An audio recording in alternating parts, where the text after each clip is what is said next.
Guam National Olympic Committee and Guam's delegation to the 2021 Tokyo Olympics, Biba Team Guam. Cars Plus Hyundai, home of the Kona electric vehicle, an electric heart with an SUV soul. Test drive yours today at Cars Plus. McDonald's of Guam, I'm loving it, and King's Restaurant, serving your local breakfast, lunch, and dinner favorites for over 45 years.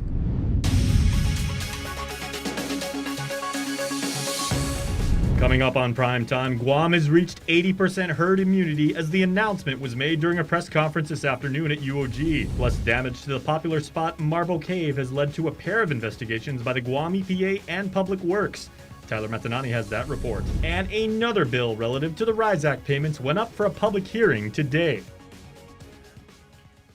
Hafa and good evening, everyone. Topping our newscast, it was a few days past the target deadline, but just before 4:30 this afternoon, Acting Governor Josh Tenorio announced that Guam has met the goal of Operation Liberate Guam, herd immunity. He made the announcement during a press conference at the vaccination clinic at the UOG Calvo Fieldhouse. It's been a battle that has claimed the lives of 143 Guamanians, infected more than 8,500 people on island, but today finally something to celebrate.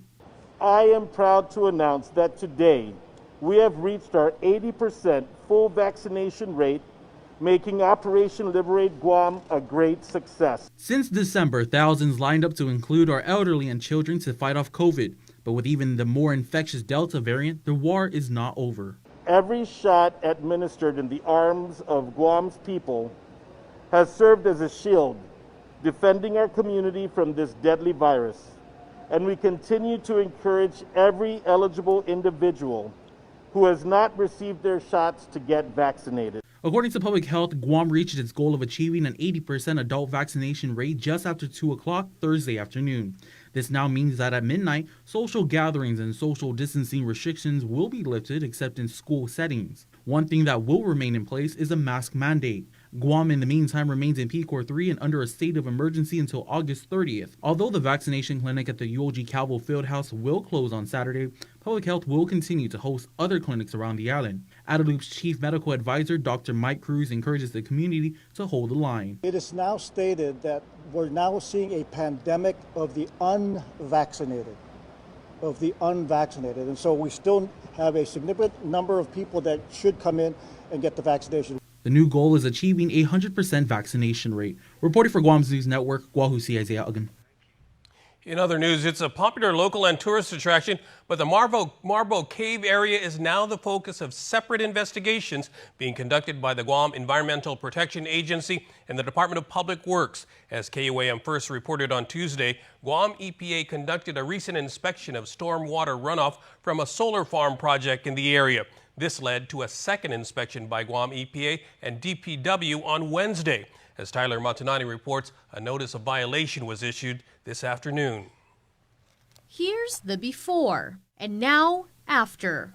Marble Cave's crystal clear fresh water muddied with sediment and stormwater runoff from a nearby solar farm under construction. It's in bad shape. According to Guam EPA spokesperson Nick Lee, inspectors conducted a second site visit to the Marble area on Wednesday. The first inspection was conducted last Friday, but primarily focused on the stormwater runoff that blocked access to private landowners' properties in the area. The second inspection revealed the damage had extended to one of Guam's most historic and popularly visited attractions. The environmental monitoring team, which consisted of the program administrator and one of the biologists, did a site inspection of the cave area and observed that there was a significant amount of sediment that had been deposited into the area. The pathway that most folks would normally take to access the cave has been obliterated, and that could be attributed to the influx of stormwater that could be associated with the project after the heavy rainfall we've been receiving over the last several days. The environmental damage is also under investigation by the Department of Public Works, which also gave their required approvals and permits for the solar farm project. DPW Deputy Director Linda Ibanez. The contractor did provide a plan, a design to contain their water in that area. So it was approved. It's designed properly. So we're looking into that. So building inspectors are out there doing their assessments. Guam EPA also reviewed their plans, but they also reviewed the photos, videos, and conducted their own assessments. KUAM also inspected the erosion and sent up a drone to give you an aerial view of the damage. It's obvious that this is egregiously in violation of our regulations. It also sends the wrong message to responsible contractors who manage their projects responsibly. You have a plan that you submit to the agency. It goes through review. You stick to that plan. It's as simple as that. According to Lee, the contractor's plans were to include multiple ponding basins, which would catch the stormwater runoff. Some of them were either incomplete or not constructed at all. It is completely irresponsible. It is a disservice to the community when. And here's the ironic part. Your project is to look into sustainable energy, and you don't take the time and you don't honor the spirit of the project when you're causing damage that could have otherwise been avoided. Late Thursday afternoon, Guam EPA issued a notice of violation to the solar farm contractor Samsung E&C America Inc. The company was cited for failing to follow their erosion and sediment control plan that was approved by the agency. Although Guam EPA issued a proposed penalty order of $10,000 a day per violation spanning over 368 days and totaling over $18.4 million, Guam law only allows a maximum penalty amount of $125,000. The company must come into compliance within the deadline cited in the NOV. It also has the right to appeal within 30 days. Guam EPA also ordered the contract to be on standby to receive and implement additional orders directed toward the cleanup and restoration of off-site properties and resources damaged by discharge of runoff and sediment from the solar farm site. Meanwhile, the Guam Power Authority confirms the solar farm project is part of their contract with the Korea Electric Power Company. KEPCO is constructing the 60-megawatt photovoltaic solar farm, which is scheduled for completion in early 2022. According to GPA, as of June 25th, almost 150,000 solar panels have been installed. The KEPCO contract cost is $200 million over a 25-year period.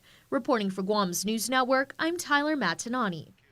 Over at the legislature, no one showed up to testify on yet another bill to facilitate the RISE Act payments. Senators have been trying to fast-track a pair of measures to get them on Monday's legislative session. But despite all the rush, lawmakers today seemed resigned to the idea that at the end of the day, it's still up to the governor to make the payments happen. The measure by Speaker Therese Terlahi and co-sponsored by Senators Jim Moylan and Joe San Augustine would do things such as lift the cap on the RISE payments so that everyone eligible can get paid and streamline the application process by providing rev and tax with more flexibility. But despite all their efforts, several of them acknowledge that the governor could literally resolve it all with the stroke of a pen. Let's be realistic about what we're talking about here. It is correct. This legislature actually doesn't have to do anything, Mr. Chairman.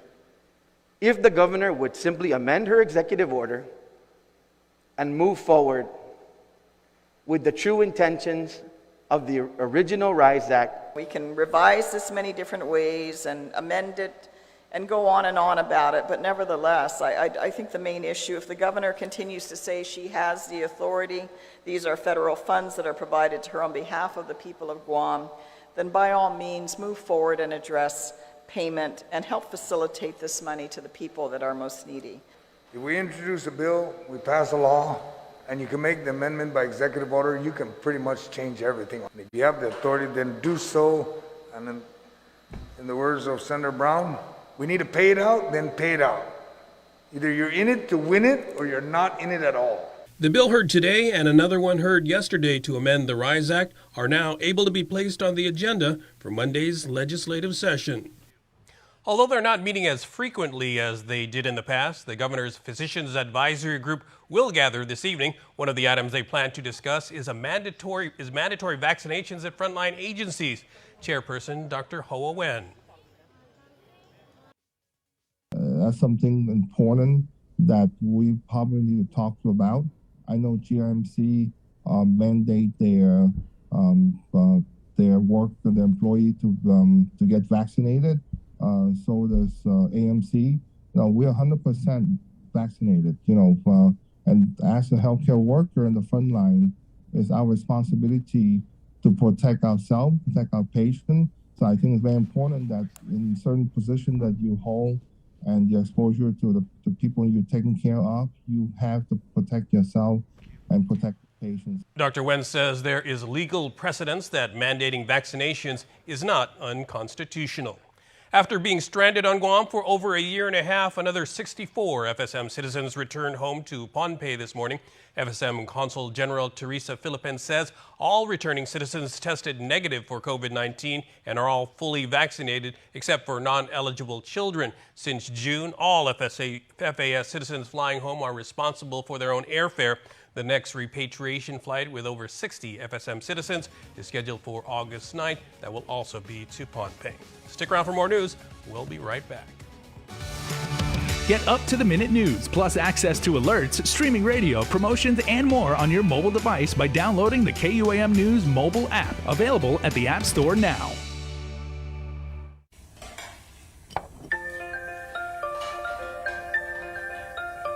Honey, do you want some milk? Do you ever wonder how your favorite products make their way into your local stores?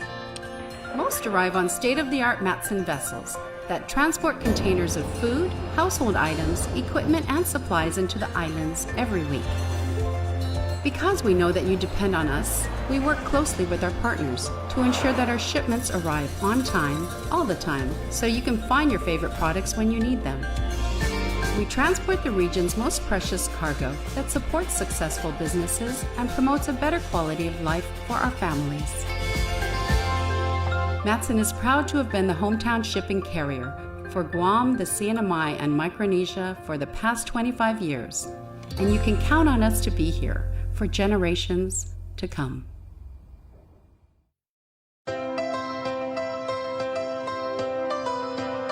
When we face an uncertain path,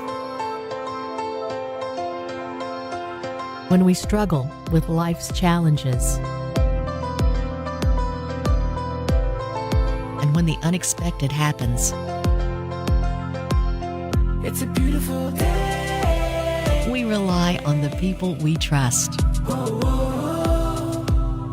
it's a beautiful, who we can always count on, and the ones who give us the most care throughout the years. Rely on Calvo's Select Care to give you the comfort and security you need wherever you are. Calvo's Select Care, healthcare that's always there for you.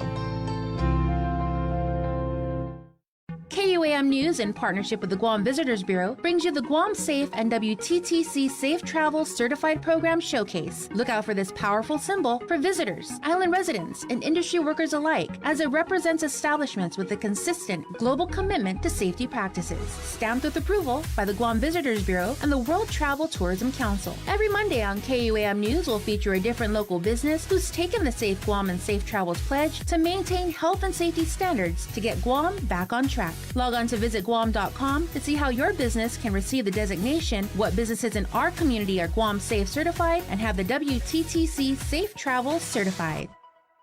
Yes, that song is going to make my roost fries famous. That's what I'm talking about. Now all I need is for you to wear this. I'm not putting that on. All I want is roost fries. My new roost fries, only at Jack in the Box. It's a special delivery to your inbox every week with your KUAM News Roundup, program advisories, and promotions. Sign up for the weekly KUAM Digital Digest today on KUAM.com. Welcome back. The charges have been reduced against Matthew San Agustin Manabusan. He's the man accused of the April shooting death of Joshua James Meno. The grand jury did not find reasonable cause to charge him with aggravated murder. A superseding indictment against Matthew Manabusan accuses him of the reduced charges of manslaughter, aggravated assault, and possession of a firearm without a firearm ID card. He was originally indicted in April on 2 counts of murder as a first-degree felony and 1 count of aggravated assault as a second-degree felony, all with a special allegation for the possession or use of a deadly weapon in the commission of a felony. But Manabusan's defense attorney filed a motion to dismiss the indictment, arguing that the grand jury was not presented with exculpatory evidence or evidence that tends to exonerate a defendant against the charges. According to the initial magistrate's complaint, the victim Meno was having dinner at Manabusan's house along Swamp Road in Dededo when he got into a fight with Manabusan's cousin and struck him with a machete. The complaint alleged that Manabusan then got a gun and shot Meno in the lower right rib area. The Attorney General's office said Manabusan admitted to shooting Meno but claimed it was self-defense. In a news release, the AG's office said it disagreed with the defense's characterization of what constitutes exculpatory evidence. They did present additional evidence to the grand jury, which returned with the reduced charges in a new indictment. When completed, it will be the tallest structure in Guam and feature a twin tower design. Planning is underway for the newest hotel in Tumon to be located at the site of the long-abandoned Royal Palm. The property is now owned by Honhui Guam, a subsidiary of the Taiwan-based Hongwell Group. Architect Brent Wise discussed the project during a presentation today for the Rotary Club. He talks about the twin tower design. We played with different ways to put the towers and sizes and shapes and all that. And then the design architects out of Chicago, GP, and great guys. And so they came back and said, well, why don't we make it one building with the 2 towers separate, and then we'll do these penetrations through the building. So we still get view and light through, so we're not just one big wall against the ocean. And then that way it frees up the sites to do the bigger water park. The hotel is still in the very early stages of development. Wise says there's no construction timeline yet, and the owners have yet to decide on a name for the property. In other news, Guam's emergency dispatch system is finally getting an upgrade. After more than 2 decades, the Guam Fire Department will transition from the E911 system to the latest Next Generation or NG 911 system. Tyler Matanani has details. It's out with the old and in with the new. The Next Generation, or NG 911 system, is the latest advancement in emergency response technology. What this means is easier access for the emergency dispatchers within the response center and the ability to send out help to those in need faster. Guam Fire Department spokesperson Cherika Chargaloff. Right now, the dispatchers, they do what they need to do without that technology.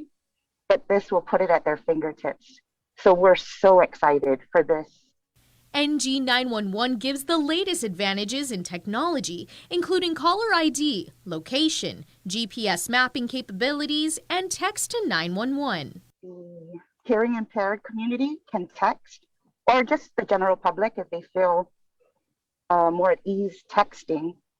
We have a tablet separate from the system. We can add different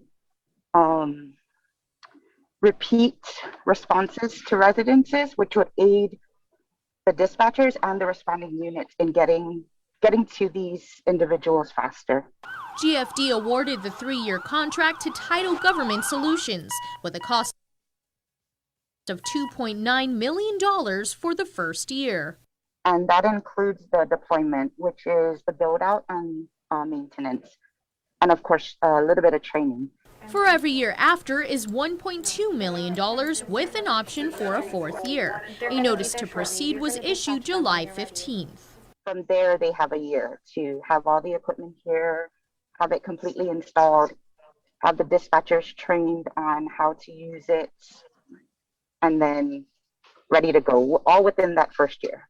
The old E911 system has served the island community for at least 21 years, and this latest upgrade will revolutionize emergency response on island. More information on the NG911 will be released in the future. Reporting for Guam's News Network, I'm Tyler Matinani. The fight to extend supplemental security income benefits to Guam was taken to Congress. Attorney Rodney Jacob testified today at a House budget hearing on social assistance programs for the territories. Jacob represents a family who's been directly impacted by the lack of SSI here. He told the story of twin sisters Katrina and Leslie, who suffer from a degenerative muscle disease. Katrina's medical needs require her to live with her sister, Kim Figuerer, in Guam, but her SSI benefits were terminated. What's even more heartbreaking, says Jacob, is that Katrina's been separated for more than a dozen years now from her twin Leslie, who's in assisted living in the United States. Their dream is to see each other once again. But because Guam's now part of the U.S. for purposes of SSI, Leslie will lose her benefits if she travels to Guam for more than 30 days. She is physically incapable of that trip of such a short duration. It's contrary to common sense, human decency, and sound public policy to deny these important public benefits to American citizens just because they live on Guam. But what is true is that the harm on Guam is real, it's not hypothetical. Jacob won a federal court decision as Chief Judge Francis Tadinko Gatewood ruled that Katrina's denial violated the Constitution's Equal Protection Clause. She found that there's no rational basis to treat Guam differently from the CNMI, which is included in the SSI program. But Jacob says the federal government has appealed the case. A major breakthrough today on President Biden's massive $550 billion infrastructure package as the Senate voted to advance the bill. Local officials have been keeping a close watch on the proposed legislation. They're appealing to congressional leaders to change language in federal law that will allow Guam to qualify for more road construction funding. Senator Jose Pito Turlahi, Vice Speaker Tina Barnes, and village mayors sent a letter asking that the Territorial Highway Program law be amended. They write that currently Guam's roads are classified as local roads, but the law authorizes more funding for arterial and collector highways. They believe Guam's local roads should be redesignated to fit that description. Sports is next. Don't go away.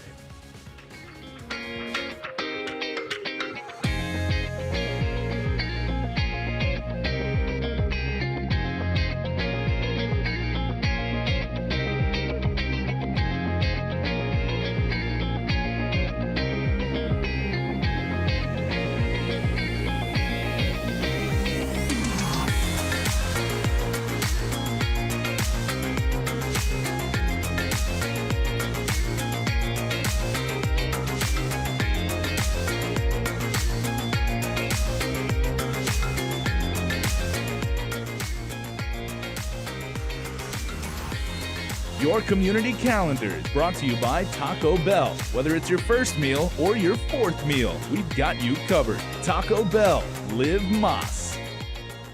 Summer is here, and at Cars Plus, we have the perfect Jeep for your summer adventures. Whether you're going off-road or just getting ready to hit the beach down south, make this the summer event you find your Jeep, like the 2021 Jeep Wrangler or the 2021 Jeep Gladiator, equipped with Guam's only lifetime powertrain warranty.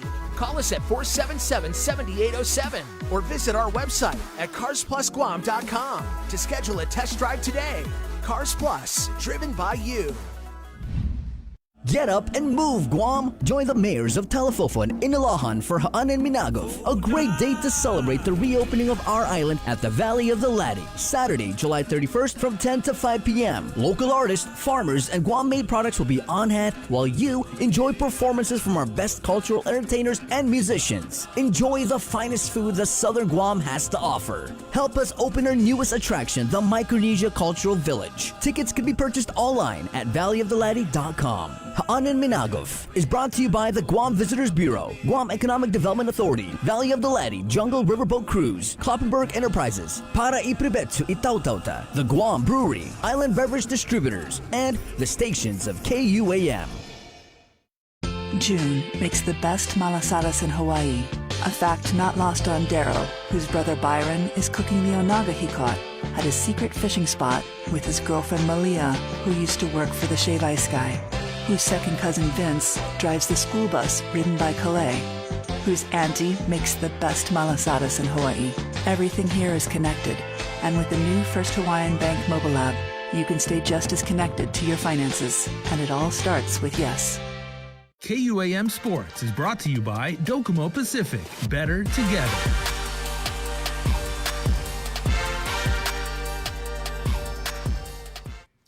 What's up, Guam? Dave Delgado here for KUAM Sports. Thanks for watching. We get the show started tonight with some news on this weekend's fitness event going down at the Guam Nico Hotel. Check it out. Registration is still open for this weekend's Dry Try event held at the Guam Nico Hotel Saturday, July 31st. Last day for early sign-up is Friday, July 30th at 12 in the afternoon. With the big surge in fitness during the lockdown, residents swam, ran, and biked their way into shape. So we're going to be hosting the first ever, what we call the Dry Try. It's essentially a triathlon with a rower substituted for the swim. General fitness competition has been known for their functional fitness tests or competitions, and we thought we'd bring something a little bit different to the table. That way we get the entire community involved, from the endurance athlete side to the general population just finding their fitness journey in lockdown and quarantine, and then your typical gym or CrossFit athlete. The goal is to get the community together doing something fun with restrictions easing up, getting our residents back to working out, living a healthy lifestyle. Distances were just released: 4,000-meter row, 6,000-meter bike, and a 2-mile run. The first event is a row. There's going to be a 4,000-meter row on the rower erg. And then immediately after that, they transition into their 6-kilometer bike erg. From there, they're going to head out up the service drive on their run route. For more info, log on to eventbrite.com for all registration details. You can register as a team of 2 or 3 or register as an individual. There will be 3 divisions: fitness division, performance division, and team division. First off, we want to thank Docomo Pacific as our presenting sponsor. They're going to be providing the awards for the athletes. Along with Take Care Insurance, they're providing awards as well.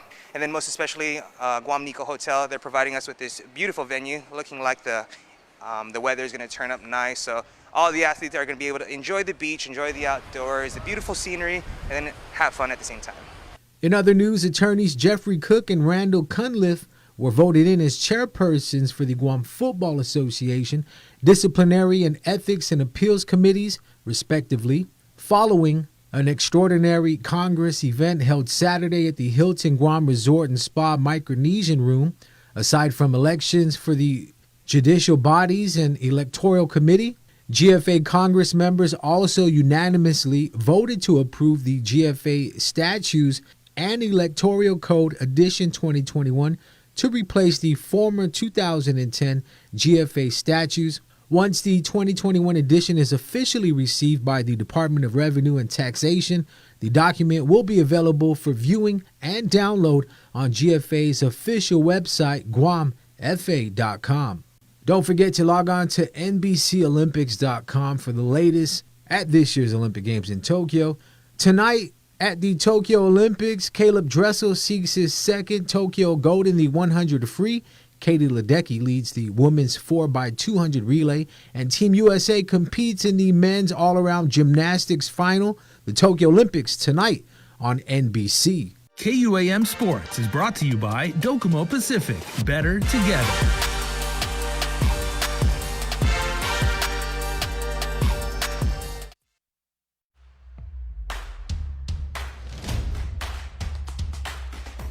For the different beats of your life, we're here to keep you connected the way you want it. Plans made for you, by you. Build your own bundle with Link. Select the internet, entertainment, mobile, and home phone plans that fit your lifestyle. Pay for what you want, not for what you don't. Build your own bundle and save with Link.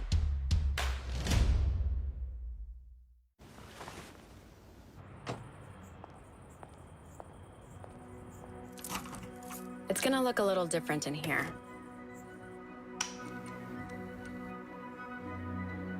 Your favorite spot might not be exactly where it used to be.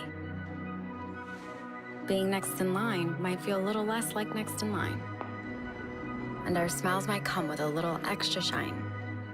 But McDonald's is ready to take your order as safely as we can. Mobile offers a new and convenient way to fuel your vehicle. Pay gas and go. No need to line up inside the store. Press preset. Enter whole dollar amount without decimals. Press loyalty ID and enter your mobile number or insert Smiles card. Insert and remove payment card or tap contactless credit card. Begin fueling.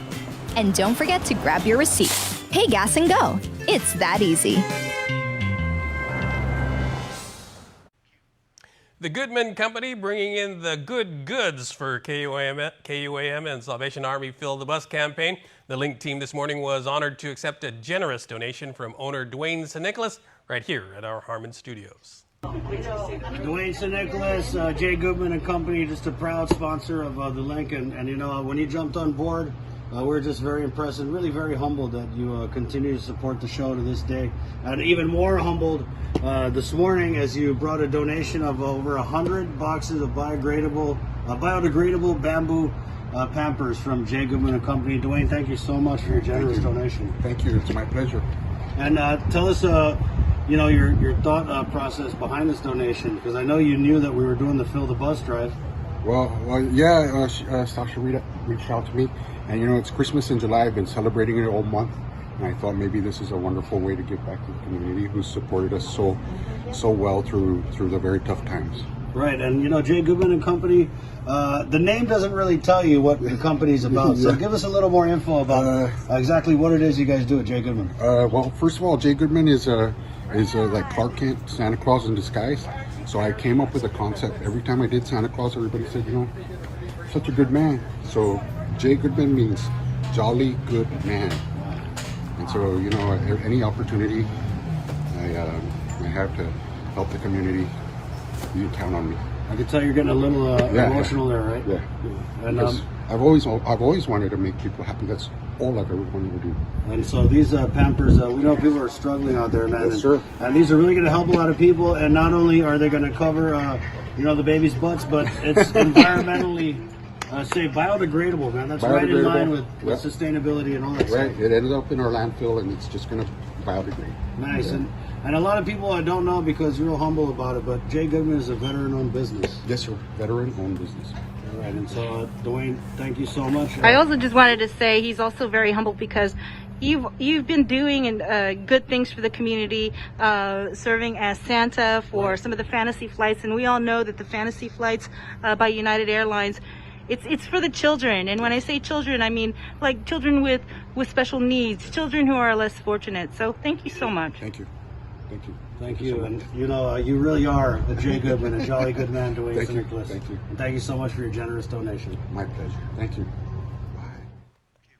You can make a donation here at KUAM as part of our Fill the Bus campaign with the Salvation Army, Monday through Friday between 9 a.m. to 5 p.m. That's up until Friday, August 6th. Or you can come down to our finale between 10 a.m. to 2 p.m. on Saturday, August 7th, where we'll be attempting to fill the bus with all of your donations. And before we go, here's our latest round of birthday shout-outs from the Cold Stone Creamery Birthday Club. Okay, my friends, my family, my people, we've got a lovely, lovely birthday shout out tonight. So here we go, and say it with me. Everybody watching this right now on KUAM. Here we go. Happy birthday to Charlene Soar, whose birthday shout out says, happy birthday to the best mommy and best wifey. That is amazing. So Charlene, happy birthday from your family, from your friends, from all of us on Guam. And we hope you have the best day ever, because today is your birthday. And you can sign up for the Cold Stone Creamery Birthday Club by registering online on KUAM.com. That's our report for tonight. Thanks for watching. Good night, everybody.